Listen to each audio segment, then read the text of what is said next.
السلام علیکم ورحمۃ اللہ وبرکاتہ۔ اسلامک وظائف اینڈ دعائیں چینل میں خوش آمدید۔ آج میں آپ کو بتاؤں گی کہ دو سجدوں کے درمیان کون سی دعا پڑھی جاتی ہے۔ ابن عباس رضی اللہ تعالیٰ عنہ سے روایت وہ بیان کرتے ہیں کہ نبی کریم صلی اللہ علیہ وآلہ وسلم دو سجدوں کے درمیان یہ دعا پڑھا کرتے تھے، یعنی جب ایک سجدہ کریں تو اٹھ کے ہم جب اللہ اکبر کرتے ہیں تو دوسرا سجدہ کرنے سے پہلے آپ نے یہ والی دعا ضرور پڑھنی ہے۔ اللہم اغفر لی ورحمنی وعافنی واہدنی وارزقنی۔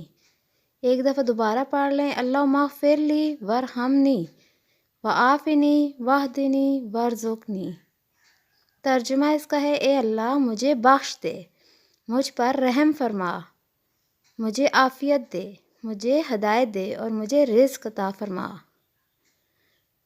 یہ دو سجدوں کے درمیان پڑھنے والی دعا ہے، اس کی بہت ہی فضیلت ہے۔ آپ اس میں دیکھیں، اللہم اغفر لی، اے اللہ مجھے بخش دے، مجھ پر رحم فرما، مجھے عافیت دے، مجھے ہدایت دے اور مجھے رزق عطا فرما۔